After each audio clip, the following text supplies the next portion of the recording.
हरे राम राम राम हरे हरे, हरे कृष्ण कृष्ण कृष्ण हरे हरे.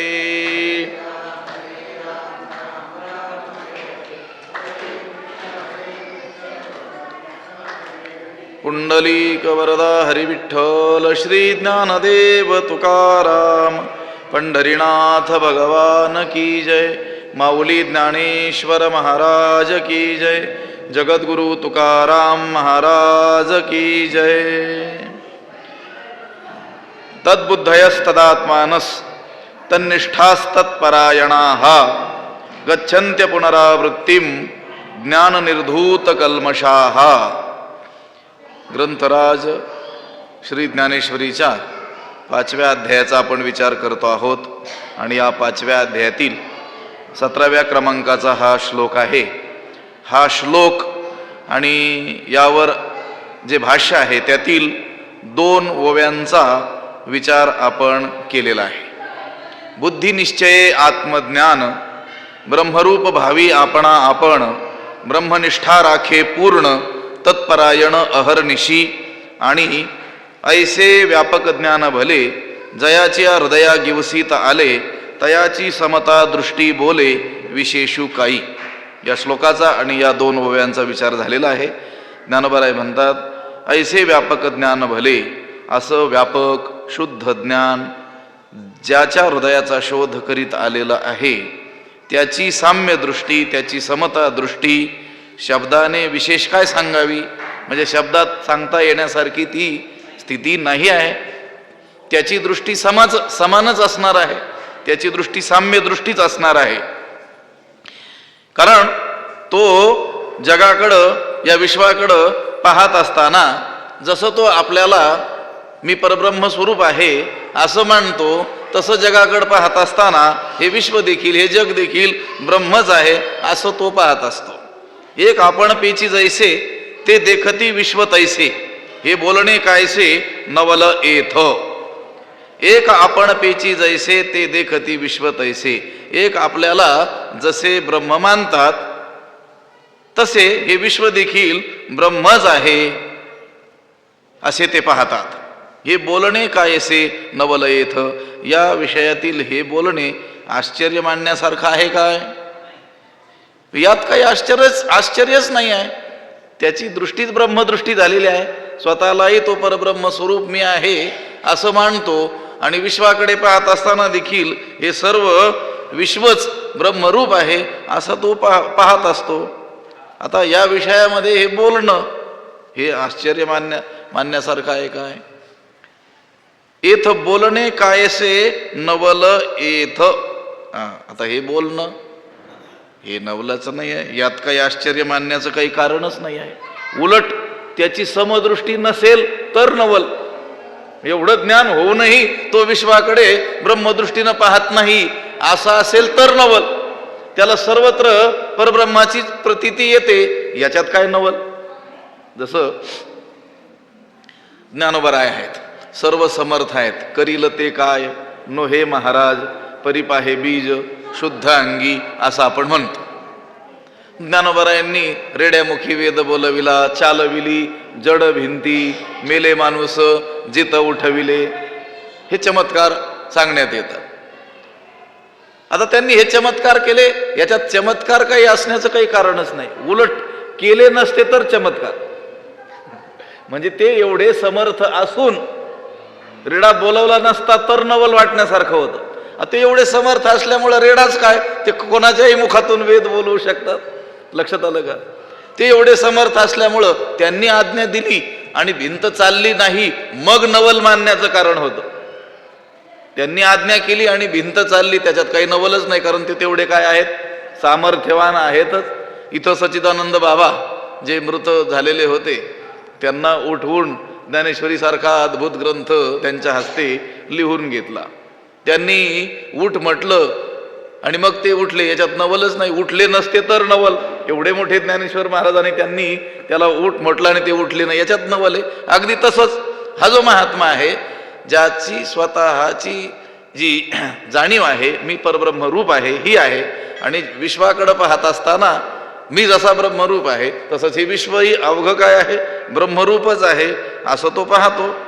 मग या विषयामध्ये हे जे बोलणं आहे हे त्याची समता साम्य दृष्टी असते, हे जे बोलणं आहे याच्यात आश्चर्य मानण्यासारखं काय आहे? लक्षात आलं? त्याची समता दृष्टी नसती तर मग आश्चर्य होतं. एक आपण पेची जैसे ते देखती विश्व तैसे, हे बोलणे कायसे नवल येथ. आपण काल परवा चिंतन केलं, जसं आपण असतो तसं जग आपल्याला दिसतं. माणसं जशी असतात तशाच दृष्टीनं जगाकडे काय करत असतात, पाहत असतात. आंधळ्याशी जन अवघेची आंधळे, कारण त्याला आपल्याला दृष्टी नाही म्हणून, डोळे नाही म्हणून त्याला सगळं जगच कसं दिसतं, आंधळं दिसतं. चोराला सगळं जग चोरच, दुर्जनाला सगळं जन दुर्जन, सज्जन माणसाला, संत पुरुषाला सगळं जग सज्जनच दिसतं. जशी दृष्टी असते तसं. आता हा महात्मा त्याची स्वतः संबंधीची धारणा, समजूत, मान्यता, जाणीव, ज्ञान काय आहे, तर मी परब्रह्म स्वरूप आहे, मी परब्रह्मच आहे, हे त्याच्या स्वतः संबंधीचं काय आहे, ज्ञान आहे. स्वतःला तो तसं पाहतो. एक आपण पेची जैसे, तो स्वतःला जसं पाहतो. ते देखती विश्व तैसे, तो विश्वाकडे पाहत असताना सुद्धा हे विश्व परब्रह्म स्वरूपच आहे अशाच रीतीनं काय करतो, पाहत असतो. मग जया तयाकडे ब्रह्मची दिठी उघडे, किंबहुना जोडे अपार सुख. जिकडं पाहिल तिकडं त्याला काय, कशाची प्रतीती येते, परब्रह्माचीच प्रतीती येते. जे जे दृष्टी दिसे ते हरिरूप. पूजा ध्यान जप त्यासी नाही नाथ महाराजांनी सांगितलं, त्या महात्म्याला सर्वत्र हरीचीच काय येते, प्रतीती येते. सर्वत्र परब्रह्मच परब्रह्म आहे अशी त्याची काय असते, प्रतीती असते. आता कोणत्याही वस्तूवर त्याची दृष्टी पडली तर तो उपाधीला पाहतच नाही, तो अधिष्ठान परब्रह्माकडंच त्याची काय आहे, दृष्टी आहे. त्यामुळं त्याला सगळीकडं परब्रह्माचीच काय येते, प्रतीती येते. एक आपण पेची जैसे ते देखती विश्व तैसे, हे बोलणे कायसे नवल येथ. आता त्या ज्ञानीपुरुषाच्या ठिकाणी द्वैत बुद्धीचा अभाव आहे. किंचित देखील द्वैत बुद्धी, द्वैत भाव त्याच्या ठिकाणी राहिलेला नाही आहे. त्याला साम्य दृष्टी प्राप्त झालेली आहे.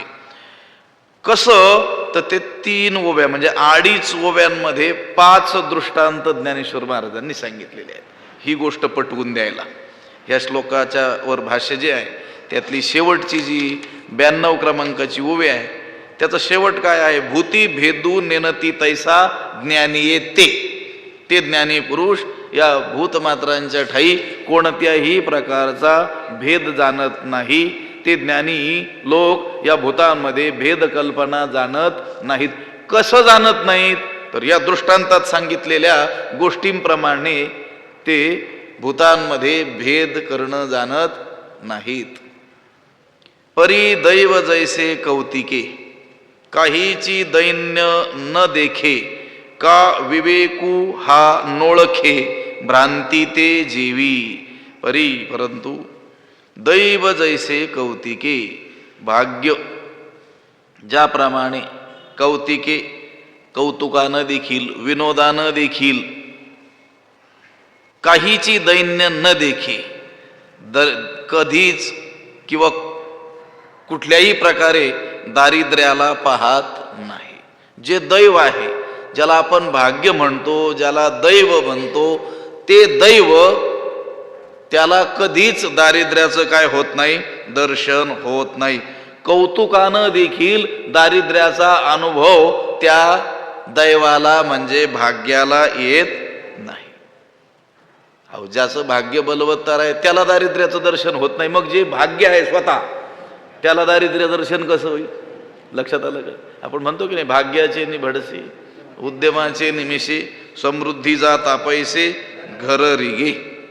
एखाद्याचं भाग्य उत्कर्षाला पोहोचलं असेल, त्या काळात त्याने थोडासा काय केला, व्यवसाय केला, उद्योगाचं निमित्त झालं तर सगळी समृद्धी त्याच्या घरात येते. व्यवसाय निमित्त फळ देत असे संचित दैव जर अनुकूल असेल तर लोक म्हणतात की नाही, हा माणूस फार दैववान आहे, हातात माती घेतली तरी काय होतंय, सोनं होतं. लक्षात आलं का? त्याचं भाग्य काय असतं, अनुकूल असतं. मग ज्याचं भाग्य अनुकूल आहे त्याला दारिद्र्याचं दर्शन होत नाही, तर मग जे भाग्य स्वतः, त्याला दारिद्र्याचं दर्शन कधी होईल का? माऊली दृष्टांत देतात त्याच्या. आता माऊली दृष्टांत देतात म्हटलं, पराकोटीचा दृष्टांत असतो तो. भाग्य परी दैव जैसे कौतुके, काहीची दैन्य न देखी. जसं भाग्य हे कौतुकाने देखील, विनोदानं देखील दारिद्र्याचा अनुभव घेत नाही, त्या भाग्याला स्वप्नात देखील दारिद्र्याचं दर्शन होत नाही. जसं भाग्य हे कधीच दारिद्र्याचं दर्शन करत नाही, अगदी त्याचप्रमाणे भूती भेदून ती तैसा ज्ञानी येते. ती ओळ लक्षात ठेवायची. 92व्या ओवीचा अर्धा भाग. ज्याप्रमाणे भाग्य हे कौतुकानं सुद्धा कधीच दारिद्र्याचं दर्शन करत नाही, अगदी त्याच पद्धतीनं जे ज्ञानी आहेत ते या भूतमात्रामध्ये भेदकल्पना जाणतच नाहीत. हा एक दृष्टांत. का विवेकू हा नोळखे, भ्रांती ते जेवी. किंवा की म्हणजे किंवा विवेक हा ज्याप्रमाणे भ्रमाला ओळखत नाही, भ्रमज्ञान, भ्रांती, त्या भ्रांतीला कोण ओळखत नाही? विवेक. भ्रांती का होते? विवेक नसल्यामुळं. भ्रम शब्दाचा अर्थ काय, भ्रांती शब्दाचा अर्थ काय? जे जिथं नाही तिथं त्याची प्रतीती येणं, त्याला काय म्हणतो आपण? भ्रांती. आम्हाला रज्जूवर सर्पाचा भ्रम झाला, म्हणजे तिथं सर्प नव्हता, दोरीच होती, पण त्या दोरीच्या अज्ञानामुळं आम्हाला सर्प भासला. सर्पाचा काय झाला? भ्रम झाला. सर्पाची काय झाली? भ्रांती झाली. भ्रांती, भ्रम याचा अर्थ जिथं जे नाही तिथं ते भासणं, त्याची प्रतीती येणं, अनुभव येणं, त्याला काय म्हणतात? भ्रम किंवा भ्रांती. आणि विवेक कशाला म्हणतात? तर जे जसं आहे तसं ओळखणं. विविच्यते इति विवेकः, पृथक्करणं विवेकः. खऱ्या खोट्याचं भलंही मिश्रण जरी झालेलं असलं तरी त्याच्यातील खरं काय आहे, खोटं काय आहे हे ओळखणं, याला काय म्हणतात? विवेक. मग जो विवेक आहे त्या विवेकाला भ्रांतीचं दर्शन कधी होईल का? भ्रम म्हणजे काय असतो हे तो विवेक ओळखील का कधी? विवेक म्हणजे विवेक नावाचा माणूस नाही, लक्षात. विवेक नावाचा माणूस सुद्धा अविवेकी असू शकतो. विवेक म्हणजे विचार, विवेक म्हणजे ज्ञान. त्या ज्ञानाला कधी भ्रमाचं, भ्रांतीचं, अज्ञानाचं दर्शन होईल का? पुढं हे पहा, आपल्या मनात विचार येऊ लागला की अगदी तेच ज्ञानोबरायांनी पुढं सांगितलेलं असतं. का विवेकू हा नोळखे, भ्रांती ते जीवी. आणि काही एक असे जे विचारा वेळे न दिसे, वांती पाहता जैसे अंधारे काही. हे पहा, विवेकाचा विचार दुसऱ्या अध्यायामध्ये येऊन गेलेला आहे. तैसे विचारिता निरसले, ते प्रपंचे सहजे सांडवले. मग तत्वता तत्व उरले ज्ञानी असे. तिथं बरेच दृष्टांत ज्ञानोबरायांनी या विवेकासंबंधाचे दिलेले आहेत. लक्षात आलं का? की भूस बीज एकवट, उपणितार आहे घनवट, ते उडे ते फलकट जाणू आले.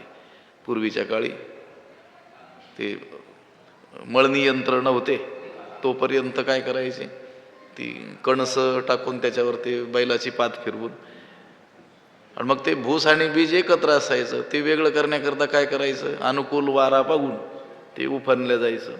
म्हणजे उडे ते फलकट जाणू आले, उडालेले ते फलकट आणि जे राहिलेले ते घनवट म्हणजे सार भाग.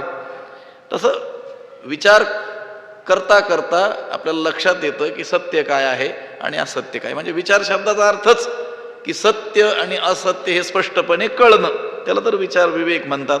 हा जो विचार आहे, हा जो विवेक आहे, हे जे ज्ञान आहे ते ज्ञान भ्रमाला ओळखत नाही. आरोप्य आणि अधिष्ठान या दोन पदार्थांचं भेद ज्ञान भ्रमाला जसं ओळखत नाही. स्पष्टपणे ज्याला अधिष्ठान आणि त्याच्यावर आरोपित असलेला पदार्थ यामध्ये असलेला भेद हा कळालेला आहे, म्हणजे विवेक झालेला आहे, तो ज्याप्रमाणे भ्रमाला ओळखत नाही. हा दुसरा दृष्टांत. कशाकरिता? ज्याप्रमाणे विवेक हा भ्रमाला ओळखत नाही त्याप्रमाणे भूती भेदून नेणती तैसा ज्ञानी येते.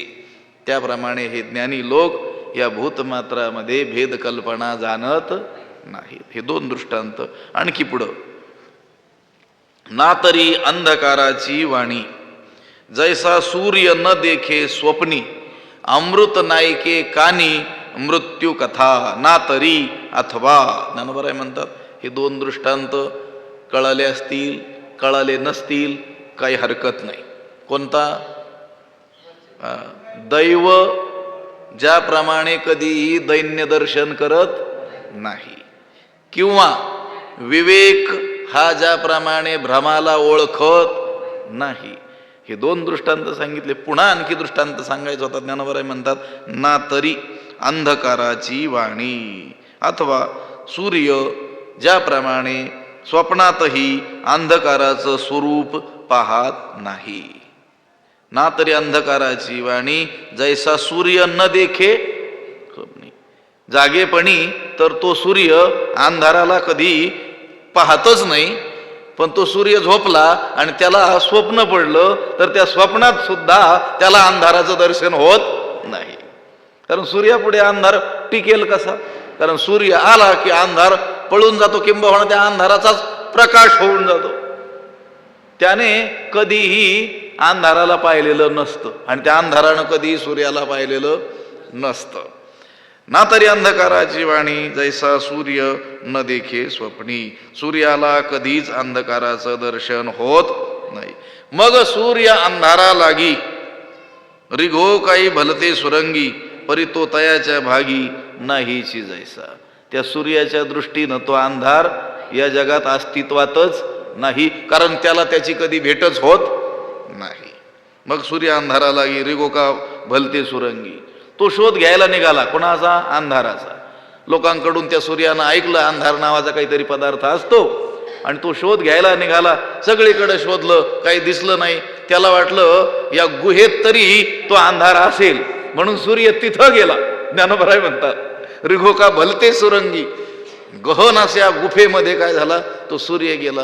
आता सूर्य गेला म्हटल्यावर प्रकाश झाला, तिथं अंधकारच नाही. मग तो सूर्य म्हणू लागला हे लोक खोटं बोलतात, अंधार नावाचा पदार्थच या जगामध्ये अस्तित्वात नाहीये. जागेपणी तर त्या सूर्याला अंधाराचं दर्शन होतच नाही, पण मी बोलून गेलो. ज्ञानोबा म्हणतात तो झोपला आणि झोपेत त्याला स्वप्न पडलं तर त्या स्वप्नात सुद्धा त्याला अंधार दिसत नाही. ना तरी अंधकाराची वाणी जैसा सूर्य न देखे स्वप्नी अमृत नायके कानी मृत्यू कथा. आणखी एक दृष्टांत दिला. अमृत मृत्यू कथा कानी नायके. अमृत ज्याप्रमाणे मरणाची कथा कानाने ऐकत नाही, अमृतानं कधी मृत्यू कथा मरण कथा लोक मरत असतात, मरण म्हणून काहीतरी गोष्ट असते, असं कधीही ऐकलेलं कोणी? अमृताने. अहो असं म्हणतात की अमृत पेल्यानं काय होतंय? अमर होतं. त्याचं नावच आहे अमृत, ज्याला काय नाही आहे, मरण नाही आहे. आणि मग ते अमृत त्याने मरणाची गोष्ट त्याच्या कानानं कधीही ऐकलेली नसते.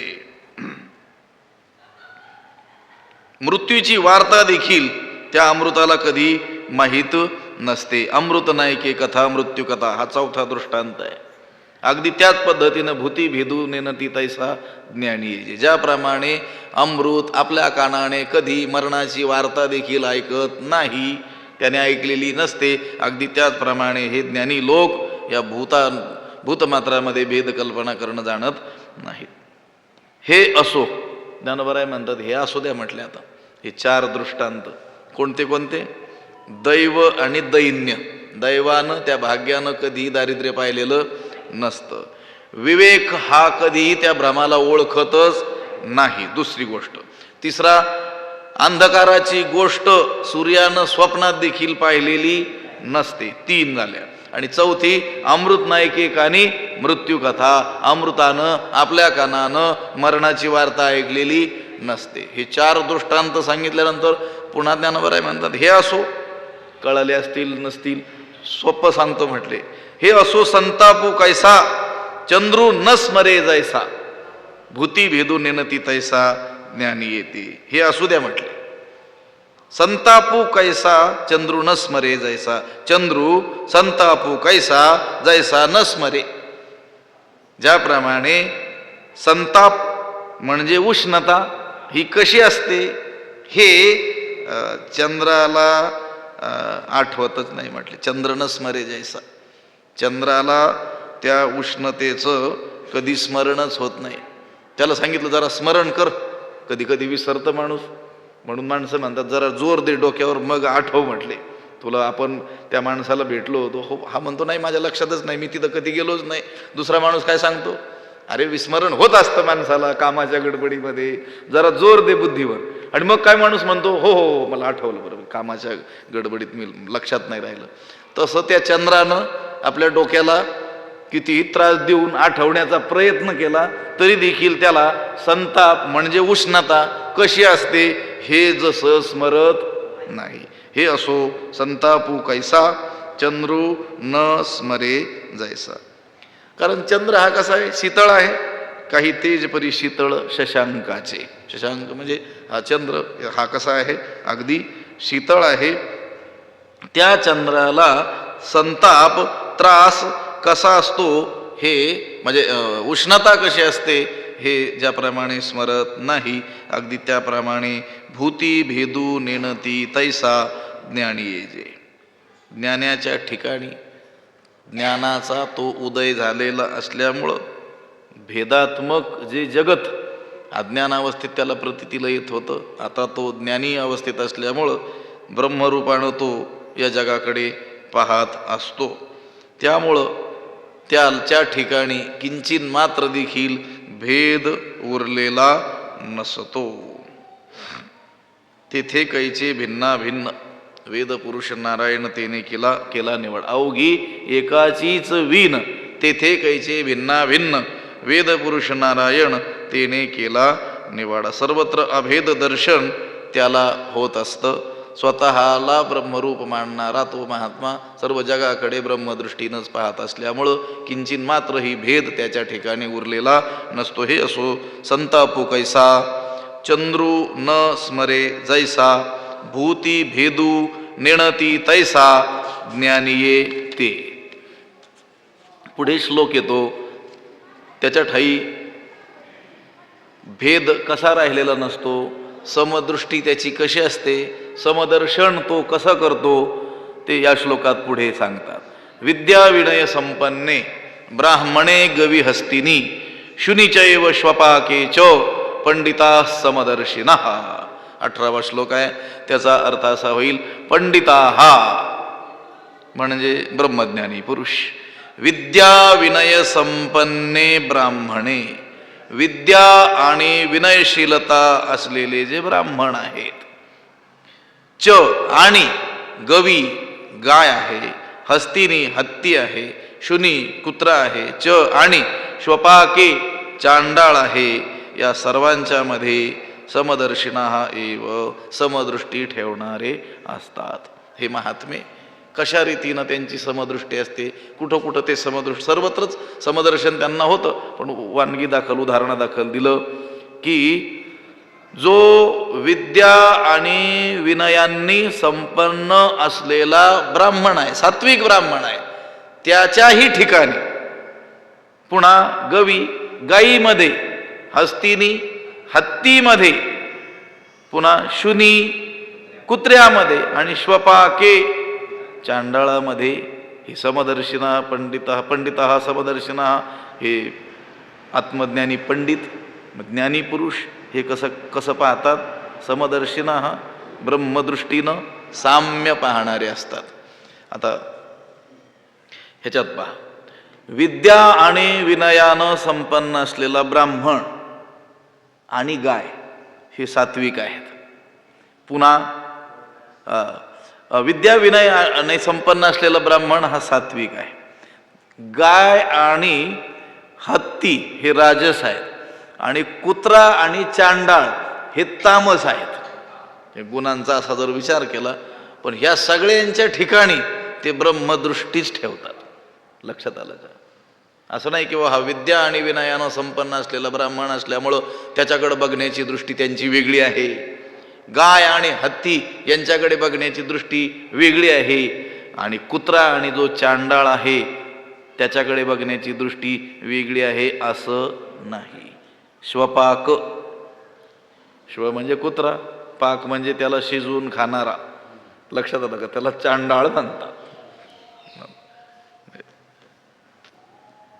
कुत्र्यामध्ये आणि त्या कुत्र्याला शिजवून खाणारा जो चांडाळ आहे त्याच्याही मध्ये हे आत्मज्ञानी पंडित लोक ब्रह्मदृष्टीनं साम्य पाहणारे असतात. विद्या विनय संपन्ने ब्राह्मणे गविहस्तिनी शुनीचैव श्वपाके च पंडिता समदर्शिनः. मग हा मशकू हा गजू की श्वपचू हा द्विजू पैल इतर हा आत्मजू हे उरेल के. ज्ञानोबरायांनी आणखी काही दृष्टांत त्याच्यामध्ये दिलेले आहेत. याच्यामध्ये विद्या विनय संपन्न असलेला ब्राह्मण म्हणजे विद्या संपन्न आणि विनय संपन्न दोन विशेषणं दिली ब्राह्मणाला. कसा ब्राह्मण? विद्येने संपन्न ज्ञानी ब्राह्मण आणि पुन्हा त्याच्या ठिकाणी विनय आहे. विद्या विनयेनं शोभते. लक्षात आलं का? बहुधा जर विद्या असेल ज्ञान असेल तर अहंकार किंवा ताठा असण्याची काय असते? शक्यता असते. पण भगवंतानं सांगितलं हे ज्ञानी लोक जगाकडं पाहत असताना त्यांच्या समोर विद्या आणि विनयानं संपन्न असलेला ब्राह्मण जरी आला त्याच्याकडेही त्याच दृष्टीनं पाहतात. गाय आणि हत्ती आला त्याच दृष्टीनं पाहतात. कुत्रा आणि श्वपाक म्हणजे चांडाळ पुरुष आला त्याच्याकडेही ब्रह्मदृष्टीनंच काय करतात? पाहतात. मग हा मशकू हा गजू की श्वपचू हा द्विजू पैल इतर हा आत्मजू हे उरेल के. मग या अशा पुरुषाच्या ठाई मशक म्हणजे हे चिलट आहे, हा गजू हा हत्ती आहे. हे पहा इथं आकार भेद सांगितला बरं का. ही उभी आहे ना. मग हा मशकू हा गजू एवढ्या याच्यामध्ये मशक आणि गज हे दोन सांगितले. याच्यात आकार भेद सांगितला. मशक म्हणजे चिलट ते एवढंच, हत्ती सगळ्यात मोठा प्राणी. आकाराने हे भिन्न आहेत पण तरी यांच्याकडे पाहण्याची त्याची दृष्टी समान आहे. पुढं याच ओवीमध्ये की श्वपचू हा द्विजू. श्वपच म्हणजे कुत्रा शिजवून खाणारा हा चांडाळ आणि द्विज म्हणजे ब्राह्मण. हा जाती भेद सांगितला. ब्राह्मण हा वर्णामध्ये उच्च आहे. वर्णानाम ब्राह्मणो गुरु हा श्रेष्ठ आहे. चांडाळ हा अतिशय कनिष्ठ आहे. पण ह्या व्यवहाराच्या दृष्टीनं आपण त्यांच्या जातीच्या दृष्टीनं भेद करू, पण हा ज्ञानी पुरुष मात्र त्या दोघांकडेही ब्रह्मदृष्टीनं पाहतो. त्याच्या दृष्टीनं आकार भेदही नाही म्हणजे चिलट आणि हत्ती असा आकार भेदही नाही. हा द्विज आणि हा चांडाळ असा जाती भेदही नाही. आणि पैल इतर हा आत्मजू हे उरेल के. आणि हा दूर आहे हा जवळ आहे असा आपपर भाव सुद्धा त्याच्या ठिकाणी नाही. नाहीतर मग हा आपल्या जवळचा आणि हा परका असा जरी अर्थ घेतला किंवा हा दूर आहे दूर देश घेतला आणि हा माझ्या शेजारीच राहतो जवळ देश भेदानं जरी आपण घेतला तर देश भेदाचा हा भाव सुद्धा त्याच्या ठिकाणी नाही. परका आणि आपला म्हणजे आपपर भाव असाही भाव नाही किंवा हा फार दूर राहतो आणि हा फार जवळ राहतो असा देशभेदाचा भावही त्याच्या ठिकाणी नाही आहे. हे उरेल की हा आपपर भाव त्याच्या ठिकाणी कसा राहील. मग हा मशकू हा गजू की श्वपचू हा द्विजू पैल इतर हा आत्मजू हे उरेल की. मग अशा पुरुषाच्या ठाई हे चिलट आहे आणि हा हत्ती आहे किंवा हा चांडाळ आहे आणि हा ब्राह्मण आहे किंवा हा आपला आहे आणि हा परका आहे, हा भेद कुठून उरेल?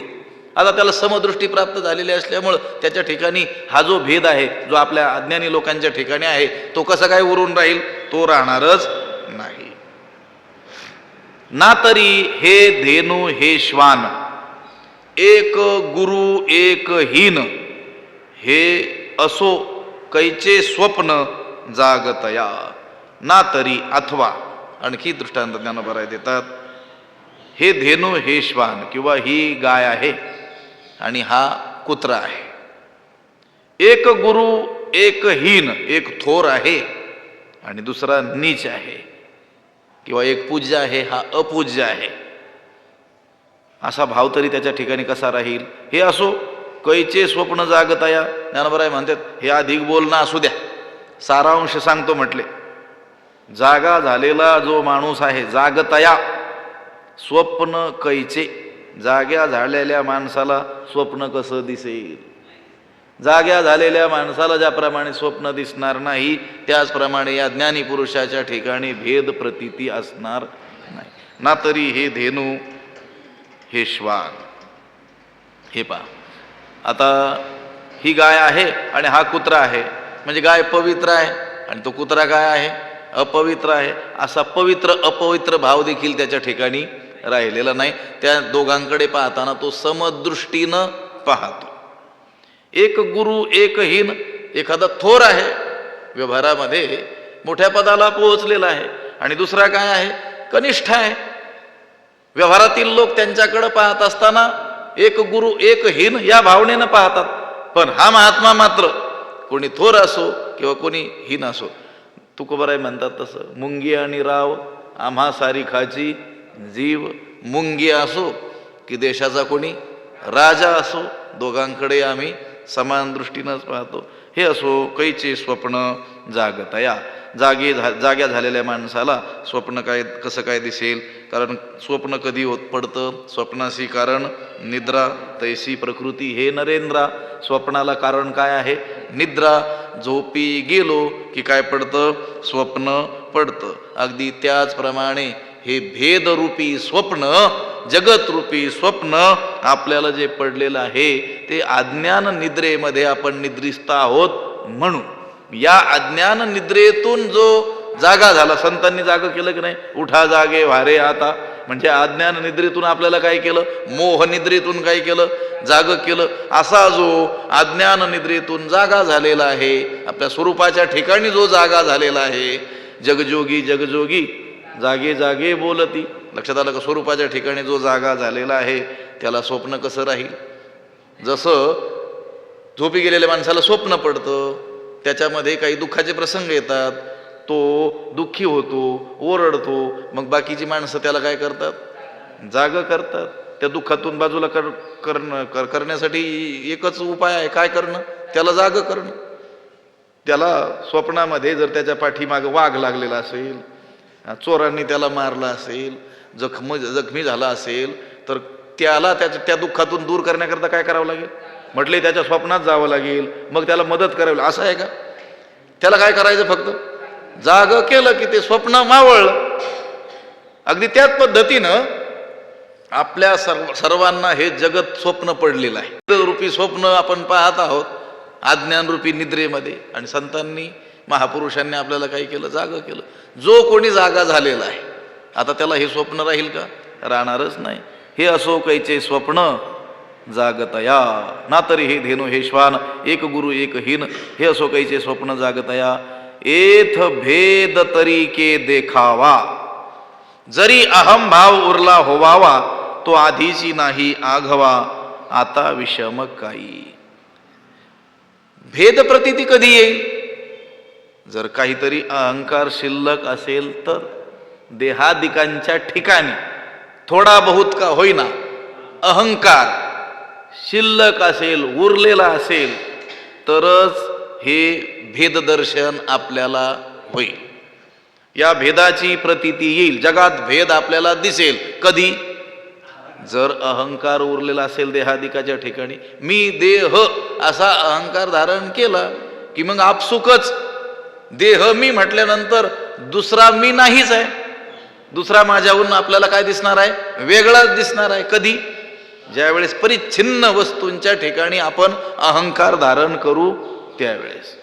पण त्या महात्म्याने देहादिकाच्या ठाई असलेला अहंकार पूर्वीच काय केलेला आहे? नष्ट केलेला आहे. त्याच्या ठाई थोडा देखील अहंकार देहादी पदार्थांच्या ठाई उरलेला नाही आहे. येथ भेद तरी की देखावा. जर देहादिकात अहंकार उरला असेल तरच जगात भेद दिसेल. येथ भेद तरी की देखावा, जरी अहंभाव उरला होवावा. तो म्हणजे तो अहंकार आधीची नाही, तो अगोदरच पूर्णपणे काय झालेला आहे? नष्ट झालेला आहे. आता विषम काही, मग भेद कसा काय राहील? तो अहंकार आधीची, त्यानं त्या साधना काळातच अनंत काळ साधना करून करून तो अहंकार काय करून टाकलेला? नष्ट करून टाकलेला आहे. मग आता विषम काही, विषमतेची प्रतीती येण्याला कारण, भेददर्शनाला कारण असलेला जो देहादिकांच्या ठाई असलेला अहंकार, तो त्याने काय केलेला आहे? नष्ट केलेला आहे. एत भेद तरी की देखावा, जरी अहंभाव उरला होवावा. त्या आत्मज्ञानी पुरुषाला भेददर्शन का होत नाही हे या ओवीमध्ये सांगितलेलं आहे. द्वैत प्रतीतीला, भेद प्रतीतीला कारण अहंता आहे. मी असा आहे, मी असा आहे, अशी अल्प अहंता ज्याच्या ठाई आहे त्यालाच आपल्याहून दुसऱ्या वस्तू भिन्न आहेत याची काय येईल? प्रतीती येईल. आता त्या महात्म्याला हे विश्वची माझे घर, ऐशी मती जयाची स्थिर, किंबहुना चराचर आपण झाला. सगळं चराचर तोच जर झालेला असेल, त्याच्याहून कोणी वेगळा नसेल, तर मग त्याला भेद प्रतीती येईल कशी? त्याचा अहंकार देहादी अशा परिच्छिन्न वस्तूमध्ये नाही आहे. तर परब्रह्म स्वरूपाच्या ठिकाणी त्याचा अहंकार आहे की अहम ब्रह्मास्मी, मी परमात्मा स्वरूप आहे आणि परमात्माच सगळीकडे आहे, मीच मी सगळीकडे भरलेलो आहे, मग माझ्याहून कोणी वेगळा नाहीच आहे. मग भेददर्शन त्याला होईल कसं? येथ भेद तरी की देखावा, जरी अहंभाव उरला होवावा. तो आधीची नाही आघवा, आता विषम काही. हे पहा, सूर्योदय झाल्याबरोबर रात्र ज्याप्रमाणे पळून जाते, अगदी अविद्या नष्ट झाली की देह अहंता नष्ट होत असते. तो ज्ञानी पुरुष आहे, त्याला ज्ञान प्राप्त झालेलं आहे, त्यामुळं त्याची अविद्या काय झालेली आहे? नष्ट झालेली आहे. आणि अविद्या नष्ट झाल्याबरोबर त्याची देह अहंता सुद्धा काय झाली आहे? पळून गेली आहे. कशी? सूर्योदया सरीसी, रात्री पळोनी जाय जैसी, गेली देह अहंता तैसी अविद्ये सवे. सूर्योदय झाल्याबरोबर रात्र ज्याप्रमाणे पळून जाते, अगदी त्याचप्रमाणे त्याची अविद्या नष्ट झालेली असल्यामुळं त्याच्या ठाई असलेली देह अहंता सुद्धा काय झाली? पळून गेली. म्हणून द्वैताचा अनुभव त्याला येत नाही. द्वैत त्याचं पूर्णपणे नष्ट झालेलं असतं. आत्मस्वरूपाच्या ठिकाणी त्याची जागृती झालेली असल्यामुळं विश्वरूपी स्वप्न देखील त्याला पडत नाही. तैसा विश्वस्वप्नेसी माया, निद सांडुनी धनंजया, सहजेची चेईला अद्वयानंदपणे. जो अद्वयानंदपणानं जो सहजच जागा झालेला आहे, तेव्हा ही विश्वस्वप्नाला कारण असलेली जी माया रूपी निद्रा, ती काय झालेली आहे? सोडून गेलेली आहे. विश्वस्वप्नाला कारण असलेली मायारूपी ही निद्रा तीच नष्ट झालेली असल्यामुळं ज्याप्रमाणे झोप नष्ट झाली की स्वप्न नष्ट होतं, अगदी त्याचप्रमाणे हा अद्वयानंदपणाने जो जागा झालेला आहे, आत्मस्वरूपाच्या ठिकाणी जो जागा झालेला आहे, त्याची ही मायारूपी निद्रा काय झालेली आहे? नष्ट झालेली आहे. त्यामुळं विश्वस्वप्न देखील त्याचं काय झाले आहे? भंगलेलं आहे. त्याला द्वैत प्रतीती येत नाही. येथ भेद तरी की देखावा, जरी अहंभाव उरला होवावा. तो आधीची नाही आघवा, आता विषम काही. तुकोबराय म्हणतात, तुका म्हणे जेव्हा गेला अहंकार, तेव्हा आपपर बोळविले. आपपर, आपला आणि परका, हा जो भेद आहे, या भेद भावनेची बोळवणच झाली. कधी? तुका म्हणे जेव्हा गेला अहंकार. अहंकार गेल्याबरोबर ही भेद भावना तिची सुद्धा काय झाली? तिची बोळवण करून टाकली, तिलाही काय करून टाकलं? वाट लावून टाकलं. येथ भेद तरी की देखावा, हा जरी अहंभाव उरला होवा, जर देहादिकात अहंकार उरला असेल तरच जगात भेद दिसेल. पण तो अहंकार अगोदरच पूर्ण नष्ट झालेला असल्यामुळं मग भेद कसा राहील. पुंडलिक वरदा हरी विठ्ठल. श्री ज्ञानदेव तुकाराम पंढरीनाथ भगवान. माऊली ज्ञानेश्वर महाराज की जय. विठ्ठल विठ्ठल विठ्ठल. माऊली ज्ञानेश्वर महाराज की जय. आता विश्वात्मके देवे येणे वाग्यज्ञे तोषावे. तोषोणी मज द्यावे पसाय दान हे. जे कळांची व्यंकटी सांडो तया सत्कर्मी रती वाढो. भूता परस्परे पडो मैत्र जीवांचे. दुरितांचे तिमिर जावो विश्व स्वधर्म सूर्ये पाहो. जो जे वांछील तो तेला हो प्राणी जात. वर्षत सकळ मंगळी ईश्वर निष्ठांची मांदियाळी. अनवरत भूमंडळी भेटो तया भूता. चला कल्पतरूंचे आरव चेतना चिंतामणीचे गाव. बोलते जे अर्णव पियुषांचे. चंद्रमे जे अलांछन मार्तंड जे तापहीन. ते सर्व ही सदा सज्जन सोय रे होतू. पूर्ण होणी तिही लोकी भजिजो आदि पुरुखी अखंडित. आणि ग्रंथोपजीविये विशेषी लोकी इये. दृष्टादृष्ट विजय होवावेजी. एथ म्हणे श्री विश्वेश्वरावो हा होईल दान पसावो. येणे वरे ज्ञानदेवो सुखिया झाला. येणे वरे ज्ञानदेवो सुखिया झाला. येणे वरे ज्ञानदेवो सुखिया झाला. पुंडलिक वरदा हरी विठ्ठल. श्री ज्ञानदेव तुकाराम पंढरीनाथ भगवान की. माऊली ज्ञानेश्वर महाराज. जगद्गुरु तुकाराम महाराज. शांती ब्रह्म एकनाथ गुरुवर्य वंशी महाराज की. सद्गुरु जोग महाराज की जय.